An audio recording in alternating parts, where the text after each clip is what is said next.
আমন্ত্রণ জানাচ্ছি সংবাদ প্রকাশের সাপ্তাহিক আয়োজন টপ 7-এ। আপনাদের সঙ্গে আছি আমি কাজী পাপ্পু। শুরুতেই সংবাদ শিরোনাম। অবাধ, সুষ্ঠু, শান্তিপূর্ণ নির্বাচন চান মার্কিন প্রাক নির্বাচনী প্রতিনিধি দল, বললেন প্রধান নির্বাচন কমিশনার। উন্মোচন হলো যাতায়াতের আরেক নতুন দিগন্ত। স্বপ্নের পদ্মা সেতুতে বাসের পর এবার চালু হলো রেল। আবারও অস্থির সবজির বাজার, খেটে খাওয়া মানুষদের হিসেব মেলানো দায়। প্রতিমা তৈরিতে ব্যস্ত সময় পার করছেন কারিগররা, আগের চেয়ে বেড়েছে প্রতিমা তৈরির ব্যয়। 24 ঘন্টার মধ্যে গাজার 11 লাখ অধিবাসীকে সরে যেতে বলল ইসরায়েল। বিশ্বকাপে টানা তৃতীয় জয় তুলে নিল নিউজিল্যান্ড। রেকর্ড সংখ্যক প্রেক্ষাগৃহে মুক্তি পেয়েছে মুজিব, প্রশংসা কুড়াচ্ছে কলাকৌশলীরা। এবার বিস্তারিত। 10 অক্টোবর মঙ্গলবার নির্বাচন কমিশন ভবনে মার্কিন প্রাক নির্বাচনী পর্যবেক্ষণ মিশনের প্রতিনিধিদের সঙ্গে বৈঠক করেছেন প্রধান নির্বাচন কমিশনার সহ 9 সদস্যের একটি দল। বৈঠক শেষে প্রধান নির্বাচন কমিশনার কাজী হাবিবুল আউয়াল সাংবাদিকদের বলেন, অবাধ, সুষ্ঠু, শান্তিপূর্ণ ও অংশগ্রহণমূলক নির্বাচন চান সফররত মার্কিন প্রাক নির্বাচন মিশনের প্রতিনিধি দল। রুমি প্রভার কণ্ঠে একটি ডেস্ক রিপোর্ট। অবাধ, সুষ্ঠু, শান্তিপূর্ণ ও অংশগ্রহণমূলক নির্বাচন বাংলাদেশ সফররত মার্কিন প্রাক নির্বাচনী মিশনের প্রতিনিধি দলের মূল ফোকাস ছিল বলে জানিয়েছেন প্রধান নির্বাচন কমিশনার কাজী হাবিবুল আউয়াল।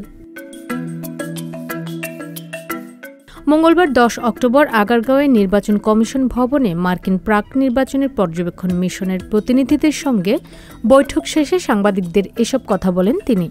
সিইসি বলেন, মূলত এটাকে প্রি অ্যাসেসমেন্ট টিম বলে।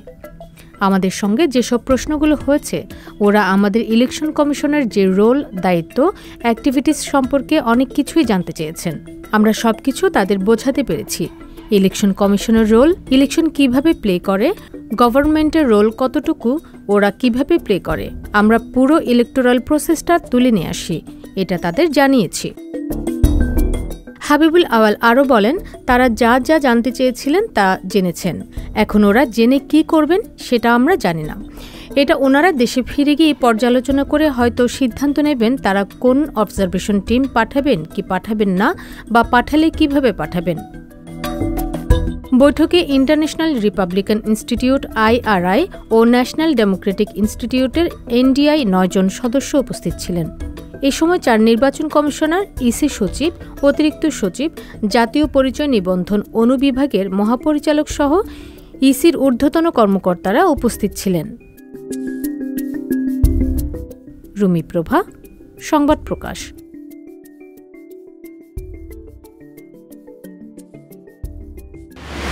দেশের দক্ষিণ পশ্চিমাঞ্চলের সাথে যাতায়াতের আরেক নতুন দিগন্ত উন্মোচন হলো।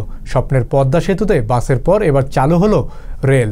10 অক্টোবর প্রধানমন্ত্রী শেখ হাসিনার উদ্বোধনের মধ্য দিয়ে দক্ষিণ পশ্চিমাঞ্চলের 21 জেলার মানুষের স্বপ্ন পূরণ হলো। বাংলাদেশের ইতিহাসে সর্বোচ্চ গতিতে ঘন্টায় প্রায় 120 কিলোমিটার বেগে ট্রেন ছুটবে 82 কিলোমিটার পথ। বিজন কুমারের কণ্ঠে একটি ডেস্ক রিপোর্ট। স্বপ্নের পদ্মা সেতুতে বাসের পর এবার চালু হলো রেল চলাচলের পথ। 10 অক্টোবর প্রধানমন্ত্রী শেখ হাসিনার উদ্বোধনের মধ্য দিয়ে দক্ষিণ পশ্চিমাঞ্চলের 21 জেলার মানুষের স্বপ্ন পূরণ হলো। বাংলাদেশের ইতিহাসে সর্বোচ্চ গতিতে ঘন্টায় প্রায় 120 কিলোমিটার বেগে ট্রেন ছুটবে 82 কিলোমিটারের এ পথে। এর আগে প্রধানমন্ত্রী শেখ হাসিনা সকাল 11টায় মাওয়া রেলওয়ে স্টেশনে পৌঁছান। এরপর প্রধানমন্ত্রীর বক্তব্য শেষে সকাল 12:23 মাওয়া রেলওয়ে স্টেশন প্রান্ত থেকে বহুল কাঙ্ক্ষিত এ প্রকল্পের উদ্বোধন করেন। উদ্বোধনের পরে মাওয়া প্রান্ত থেকে ট্রেনে চড়ে ভাঙ্গা স্টেশনে যান। সেখানে থেকে ভাঙ্গায় আওয়ামী লীগ আয়োজিত জনসভায় বক্তব্য দেন তিনি। প্রকল্পের বিবরণে আরও বলা হয়, বাংলাদেশ রেলওয়ে পদ্মা সেতু রেল সংযোগ প্রকল্পের আওতায় ঢাকা থেকে যশোর পর্যন্ত 172 কিলোমিটার দীর্ঘ নতুন রেল ট্র্যাক নির্মাণ করেছে। এর 82 কিলোমিটারের অংশ ঢাকা ও ভাঙ্গাকে সংযুক্ত করে আগামীকাল খুলে দেওয়া হবে এবং এর যশোর সংযোগকারী অবশিষ্ট অংশটি আগামী বছরের জুনে চালু হওয়ার সম্ভাবনা রয়েছে। এর আগে পদ্মা সেতুতে পাথরহীন রেল লাইনের কাজ শেষ হওয়ার পর গত 4 এপ্রিল ভাঙ্গা থেকে পদ্মা সেতুর মাওয়া প্রান্ত পর্যন্ত ট্রায়াল ট্রেন চালায় বাংলাদেশ রেলওয়ে। গত বছরের 14 অক্টোবর প্রধানমন্ত্রী শেখ হাসিনা পদ্মা সেতু রেল সংযোগ নির্মাণ প্রকল্পের আওতায় ঢাকা যশোরের মধ্যে রেল সংযোগ নির্মাণ কাজের উদ্বোধন করেন। প্রকল্পের ব্যয় ধরা হয় ৩৯,২46.৮০ কোটি টাকা। এতে চীনের এক্সিম ব্যাংক ২১,০৩৬.৭০ কোটি টাকা ঋণ দিচ্ছে।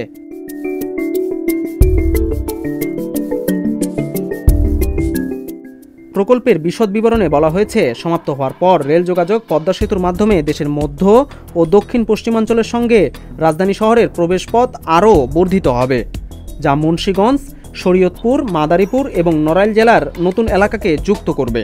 প্রকল্পটি ঢাকা, যশোর, খুলনাকে ২১২.০৫ কিলোমিটার সংক্ষিপ্ত রুট দিয়ে বিকল্প রেলপথ সংযোগ স্থাপন করবে। এটি বাংলাদেশে ট্রান্সএশিয়ান রেলওয়ে নেটওয়ার্কের আরেকটি উপরুট স্থাপন করবে এবং জাতীয়, আঞ্চলিক ও আন্তর্জাতিক মালবাহী ও বিজি কন্টেনার ট্রেন পরিষেবা চালু করবে। এই রুটটি কন্টেনার বহনের জন্য গতি এবং লোড সীমাবদ্ধ থেকে মুক্ত থাকবে। বিজন কুমার, সংবাদ প্রকাশ। বৃষ্টিতে সবজির গাছ পচনের দোহাই দিয়ে আবারও অস্থির সবজির বাজার। প্রয়োজনের চেয়ে অর্ধেক পরিমাণ কিনতে হচ্ছে ক্রেতাদের। খেটে খাওয়া মানুষদের অবস্থা তো আরও খারাপ। বিক্রেতাদের দাবি, সরবরাহ স্বাভাবিক থাকলে দাম কমে আসবে। এখন সবজির কম আমদানি হওয়ায় দাম চওড়া। বিজন কুমারের তথ্য, কণ্ঠ দিয়েছেন রুমি প্রভা।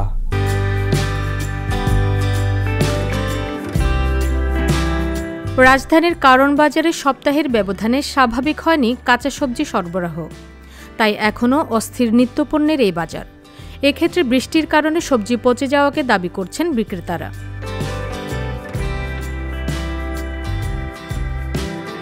শুক্রবার ১৩ অক্টোবর বাজারের কাঁচা সবজির দোকানগুলোতে দেখা যায় পটল, ঢেঁড়স, কচুরমুখী, মূলা ও শসা প্রতি কেজি বিক্রি হচ্ছে ৬০ টাকায় এবং কাঁকরোল, বেগুন ও করলা প্রতি কেজি বিক্রি হচ্ছে ৮০ টাকায়। এছাড়া বাজারে প্রতি কেজি শিম ও কাঁচামরিচের দাম ১৬০ টাকা এবং টমেটোর দাম ৯০ টাকা।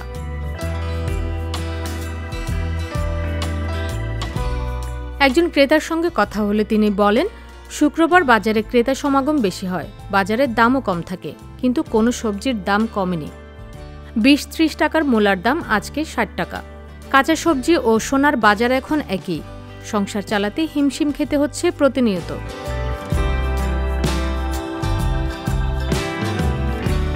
আরেক নারী বিক্রেতা বলেন, সবজির দাম শুনে এখন ঘেমে যেতে হয়। বাজার হিসাব করে আসলে নিতে পারি না, অর্ধেক করে নিতে হয়। যেমন বাড়িতে প্রয়োজন ১ কেজি আলুর, বাজারে এসে নিতে হচ্ছে হাফ কেজি। খেটে খাওয়া মানুষের অবস্থা তো আরও খারাপ। বাজারে কবে দাম কমবে?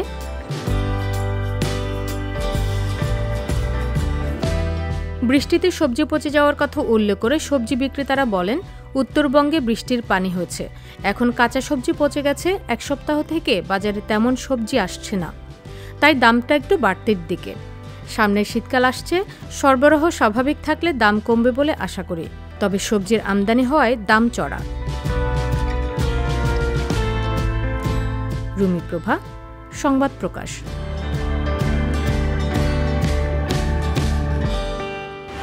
স্বদেশ সংবাদ। দেবী দুর্গার সঙ্গে কার্তিক, গণেশ, লক্ষ্মী, সরস্বতী প্রতিমা তৈরিতে ব্যস্ত সময় পার করছেন কারিগররা। আয়োজকরা বলছেন, গত বছরগুলোর চেয়ে এবছর বেশি মজুরি নিচ্ছেন কারিগররা, যে কারণে পূজার খরচ বেড়েছে বহুগুণ। কারিগররা বলছেন, প্রতিমা তৈরিতে সব কিছুরই দাম বেড়ে গেছে। ঠাকুরগাঁও প্রতিনিধি জহিরুল ইসলাম জহিরের তথ্য ও ছবিতে একটি ডেস্ক রিপোর্ট।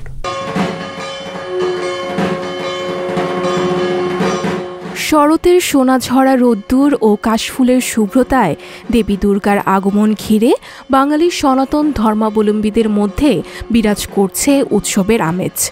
তাদের বিশ্বাস, প্রতি বছর দেবী দুর্গা পৃথিবীতে আসেন অশুভ শক্তিকে বিনাশ করতে। তাই তো অধীর আগ্রহে এই সময়ের অপেক্ষায় থাকেন ভক্তরা। এদিকে প্রতিমা তৈরিতে ব্যস্ত সময় পার করছেন কারিগররা। ঠাকুরগাঁও শহরের হলপাড়া, গোবিন্দনগর রোড, ফাড়াবাড়ি, আকচাসহ বিভিন্ন পূজা মণ্ডপ ঘুরে দেখা যায় প্রতিমা কারিগররা পার করছেন ব্যস্ত সময়। মন্দিরগুলোতে প্রতিমা বানানোর কাজ প্রায় শেষ পর্যায়ে, শুধু বাকি রং তুলির আঁচড়। এক একজন কারিগর এবছর ৫ থেকে ৭টি করে পূজা মণ্ডপে প্রতিমা তৈরির কাজ করছেন। তবুও তাদের মাঝে নেই প্রশান্তি। এবছর বাঁশ, দড়ি, খড়, রং ও মাটিসহ প্রতিমা তৈরির সব উপকরণের দাম বৃদ্ধি পেয়েছে। পাশাপাশি বাজারে দ্রব্যমূল্যের ঊর্ধ্বগতি হলেও সেভাবে মজুরি বাড়েনি বলে অভিযোগ কারিগরদের। আমরা রঙের কাজ শুরু করছি অলরেডি, আর সব কিছুর এখন দাম দ্রব্যের মূল্য অনেক বেশি। রঙের দাম যেটা 100 টাকা নিচে ওটা এখন 300 টাকা। বাঁশের দাম বাড়তি, মাটিগুলা কিনে নিয়ে আসতে লাগে, সেটারও দাম অনেক বাড়তি। তাও আমরা মায়ের কাজ করতেছি।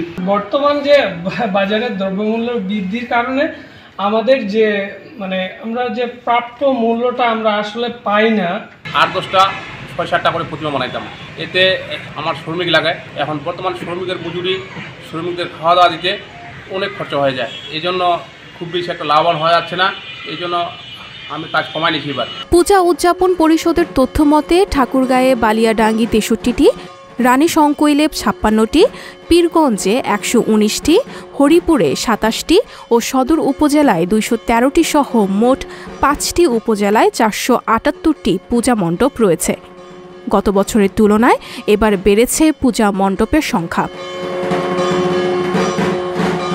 বাংলাদেশ পূজা উদযাপন পরিষদ ঠাকুরগাঁও জেলা শাখার সভাপতি ও সদর উপজেলা chairman advocate Arunangshu Dutta Tito বলেন, দুর্গা উৎসবের এই প্রতিমা বানানোর দিন থেকে বিসর্জন পর্যন্ত এইখানে খুব বেশি লক্ষ্য বা নজর রাখার জন্য আমরা প্রতিমা মণ্ডপের সভাপতি সাধারণ সম্পাদকদের নির্দেশ দিয়েছি। ঠাকুরগাঁও পুলিশ সুপার উত্তম প্রসাদ পাঠক বলেন, উৎসব মুখর এবং ভাবগাম্ভীর্য পরিবেশে যাতে দুর্গাপুজো অনুষ্ঠিত হয় সেই লক্ষ্যে আমরা কাজ করে যাচ্ছি। এক্ষেত্রে প্রত্যেকটি পূজা মণ্ডপে আলাদা স্বেচ্ছাসেবী থাকবে, সাথে আনসার থাকবে, সাথে পুলিশ আনসার বাহিনীর সদস্যরা থাকবেন, পুলিশ থাকবেন। আর প্রত্যেকটি পূজা মণ্ডপে যাতে আপনার আলাদা লাইনিংয়ের ব্যবস্থা থাকে, অর্থাৎ যারা পুরুষ দর্শনার্থী, যারা নারী দর্শনার্থী, তারা যাতে আলাদা আলাদা লাইনে প্রবেশ করতে পারেন এবং একই সাথে যাতে ওই কোনো প্রকার নাশকতা না হয় সেই জন্য আমাদের সতর্ক দৃষ্টি আমাদের অব্যাহত আছে। সঞ্জিতা শম্পা, সংবাদ প্রকাশ। আন্তর্জাতিক খবর। ইসরায়েলের ভূখণ্ডে নজিরবিহীন রকেট হামলা চালায় হামাস।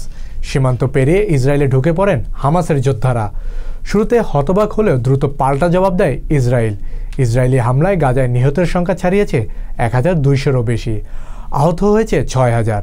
ইসরায়েলেও নিহতের সংখ্যা 12 শতাধিক। সঞ্জিদা শম্পার কণ্ঠে একটি ডেস্ক রিপোর্ট। হামাসে হামলার 3 দিন আগেই ইসরায়েলকে এ বিষয়ে সতর্ক করেছিল মিশর। যুক্তরাষ্ট্রের প্রতিনিধি পরিষদের পররাষ্ট্র বিষয়ক কমিটির চেয়ারম্যান মাইকেল ম্যাককল একথা জানিয়েছেন। ইসরায়েলের প্রধানমন্ত্রী বেনিয়ামিন নেতানিয়াহু এ সংক্রান্ত প্রতিবেদনগুলোকে সম্পূর্ণ ভিত্তিহীন বলে অভিহিত করেছেন। এক প্রতিবেদনে বিবিসি জানিয়েছে, বুধবার মধ্যপ্রাচ্য সংকট নিয়ে আইন প্রণেতাদের সঙ্গে কথা বলেন মাইকেল ম্যাককল। এ সময় তিনি বলেন, আমরা জানি মিশর 3 দিন আগেই ইসরায়েলকে বলেছিল যে এমন ঘটনা ঘটতে পারে। আমি এই ব্যাপারে বিস্তারিত বলতে চাই না, তবে সতর্ক বার্তা দেওয়া হয়েছিল। এদিকে মিশরের এক গোয়েন্দা কর্মকর্তা বার্তা সংস্থা এপিকে জানান, চলতি সপ্তাহে কায়রোর পক্ষ থেকে একাধিকবার ইসরায়েলকে সতর্ক করে বলা হয়েছিল যে গাজা থেকে বড় কিছু ঘটানোর পরিকল্পনা করা হয়েছে। ইসরায়েলি কর্মকর্তারা গাজার হুমকিকে গুরুত্ব দেননি।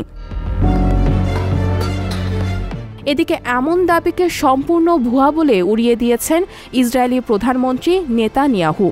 তিনি বলেছেন, ইসরায়েল এ ব্যাপারে সুনির্দিষ্ট কোনো সতর্ক বার্তা পায়নি। শনিবার 7 অক্টোবর ইসরায়েলের ভূখণ্ডে ওই দিন নজিরবিহীন রকেট হামলা চালায় হামাস। সীমান্ত পেরিয়ে ইসরায়েলে ঢুকে পড়েন হামাসের যোদ্ধারা। শুরুতে হতবাক হলেও দ্রুত পাল্টা জবাব দেয় ইসরায়েল। এ পর্যন্ত ইসরায়েলি হামলায় গাজায় নিহতের সংখ্যা ছাড়িয়েছে 1200, আহত হয়েছেন 5600। ইসরায়েলেও নিহতের সংখ্যা 12 শতাধিক।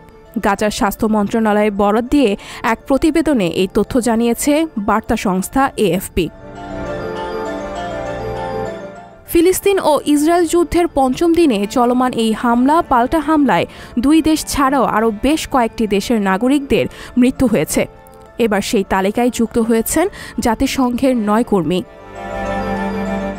বুধবার ১১ অক্টোবর জাতিসংঘের ফিলিস্তিনি শরণার্থী বিষয়ক সংস্থা UNRW এর তথ্য অনুসারে আল জাজিরা, এপি সহ বেশ কয়েকটি আন্তর্জাতিক গণমাধ্যম এ তথ্য জানিয়েছে। এদিকে উত্তর গাজা উপত্যকায় ফিলিস্তিনের রেড ক্রিসেন্ট সদর দপ্তরে ইসরায়েল বিমান হামলা চালিয়েছে বলে জানিয়েছে আন্তর্জাতিক এই উদ্ধারকারী সংস্থাটি। তবে তাৎক্ষণিকভাবে হতাহতের কোনো খবর পাওয়া যায়নি। আন্তর্জাতিক ডেস্ক, সংবাদ প্রকাশ।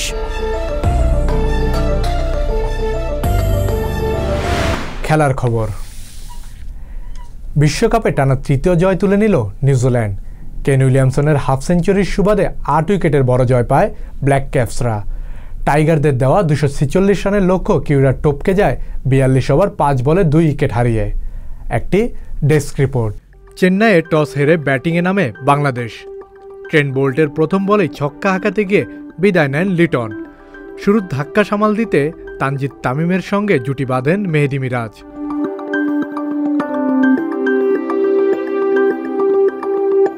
তবে দারুণ শুরু করা তামিম ফেরেন ১৬ রানে, আর মিরাজ স্কোর করেন ৩০। মিরাজের বিদায়ের পর ফেরেন নাজমুল শান্ত। শান্তর নামের পাশে ৭ রান। ৫৬ রানেই নেই বাংলাদেশের ৪ উইকেট। এরপর ইনিংস মেরামতের দায়িত্বটা কাঁধে তুলে নেন অভিজ্ঞ সাকিব আল হাসান ও মুশফিকুর রহিম। যোগ করে গুরুত্বপূর্ণ ৯৬ রান। দুজনের ব্যাটিং ছিল দুরকম, সাকিব শান্ত আর মুশফিক মারমুখী। ব্যক্তিগত ৪০ রানে সাকিবের বিদায়। লকি ফার্গুসন তুলে নেন বাংলার কাপ্তানের উইকেটটা। এরপর ৫২ বলে মুশফিকের ৫০। ৬৬ রানে মুশফিকের ইনিংসের ইতি। উইকেট নিলেন ম্যাট হেনরি। শেষ দিকে বাংলার ইনিংসটা একাই টেনেছে মাহমুদুল্লাহ। তার উইলো থেকে এসেছে ৪১ রান। টাইগারদের সংগ্রহ দাঁড়ায় ২৪৫ রান। রানটা আরও বাড়ত টপ অর্ডার ভালো করলে। প্রথম ২ ম্যাচে ভালো করা রাচিন রবীন্দ্র টাইগারদের বিপক্ষে ছড়াতে পারেনি ব্যাট হাতে ধুতি। ১২ রানে ভাঙে নিউজিল্যান্ডের উদ্বোধনী জুটি। কম রানের ম্যাচে লুফে নিতে হয় কঠিন ক্যাচ, তবে ব্যর্থ মিরাজ তাসকিনরা। উইলিয়ামসন কনওয়ে জুটি তুলে ফেলেন ৮০ রান। বল হাতে ত্রাতা সাকিব আল হাসান তুলে নেন ৪৫ রান করা কনওয়ের উইকেটটা। এরপর কেন উইলিয়ামসন ও ড্যারেল মিচেলের ব্যাটে ৫০। নিউজিল্যান্ডের কাছে হেরে গেল টাইগাররা। টানা ২ হারে বিধ্বস্ত বাংলার বাঘেরা। ১৯ অক্টোবর সাকিবদের পরবর্তী খেলা। প্রতিপক্ষের নামটা টিম ইন্ডিয়া। কাজী পাপ্পু, সংবাদ প্রকাশ। সবশেষ বিনোদন। জাতির পিতা বঙ্গবন্ধু শেখ মুজিবুর রহমানের জীবনী অবলম্বনে নির্মিত হয়েছে মুজিব। বাংলাদেশ ও ভারতের যৌথ প্রযোজনায় সিনেমাটি পরিচালনা করেছেন শ্যাম বেনেগাল। ১৩ অক্টোবর দেশের রেকর্ড সংখ্যক ১৫৩টি প্রেক্ষাগৃহে মুক্তি পেয়েছে সিনেমাটি। মুক্তির পর বেশ সাড়া জাগিয়েছে সিনেমাটি। সেই সঙ্গে সকলের অভিনয়ও বেশ প্রশংসা কুড়াচ্ছে। মেজবা রহমানের তথ্য নিয়ে একটি ডেস্ক রিপোর্ট।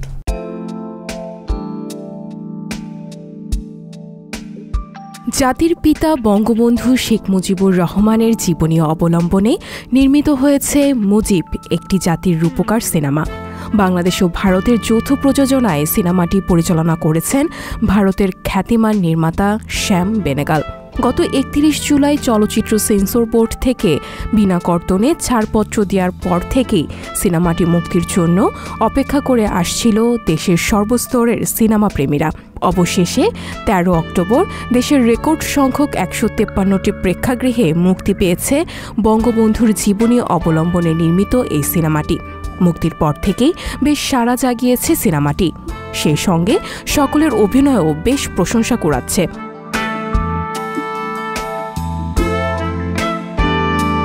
এর আগে মুক্তি সামনে রেখে গত ১০ অক্টোবর রাজধানীর একটি ৫ তারকা হোটেলে সংবাদ সম্মেলনের আয়োজন করা হয়। এতে সিনেমার কলাকুশলীরা উপস্থিত ছিলেন। সেখানেও জানানো হলো সিনেমাটি 153 হলে 1 যুগে মুক্তি পাবে। সিনেমাটি ডিস্ট্রিবিউশনের দায়িত্ব থাকছে জাজ মাল্টিমিডিয়ার উপর।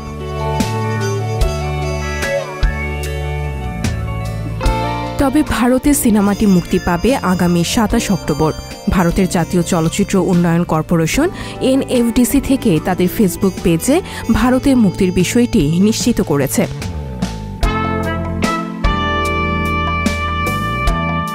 সিনেমাটি বঙ্গবন্ধুর চরিত্রে অভিনয় করা আরিফিন শুভ বলেন, এই সিনেমার গল্পটাও আমি জানতে চাইনি, কারণ নির্মাতা শ্যাম বেনেগল এবং বঙ্গবন্ধু শেখ মুজিবুর রহমানই আমার জন্য যথেষ্ট কাজটি করার জন্য। আমি এমন একটা মানুষের চরিত্রে অভিনয় করতে পেরেছি যিনি লড়াই সংগ্রামের মাধ্যমে একটি দেশকে স্বাধীন করেছেন। আর এই সিনেমার পর যদি আমি মরেও যাই বা আর কোনো সিনেমা করতে না পারি, তাতেও কোনো আক্ষেপ থাকবে না।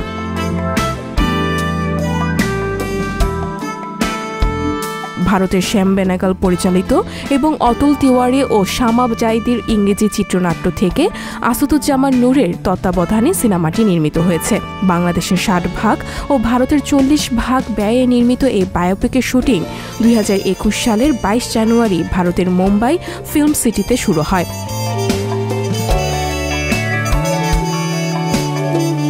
সিনেমায় বঙ্গবন্ধুর চরিত্রে অভিনয় করেছেন আরিফিন শুভ, ফজিলাতুন্নেসা মুজিবের চরিত্রে নুসরাত ইমরোজ তিশা, শেখ হাসিনার চরিত্রে নুসরাত ফারিয়া, তাজুদ্দিন আহমেদের চরিত্রে রিয়াজ আহমেদ। এছাড়াও অন্যান্য চরিত্রে আরও অভিনয় করেছেন দিলারা জামান, চঞ্চল চৌধুরী, সিয়াম আহমেদ, জায়েদ খান, খায়রুল আলম সবুজ, ফেরদুস আহমেদ, দিঘি, রাইসুল ইসলাম আজাদ, গাজী রাকায়েত, তৌকির আহমেদ, মিশা সওদাগর সহ দেশের শতাধিক অভিনয় শিল্পী। সঞ্চিতা শম্পা, সংবাদ প্রকাশ। দর্শক, এই ছিল আজকের আয়োজন। দেখা হবে আগামী পর্বে। যে কোনো তথ্য জানতে চোখ রাখুন সংবাদ প্রকাশের ফেসবুক পেজ ও ইউটিউব চ্যানেলে। সবাইকে ধন্যবাদ।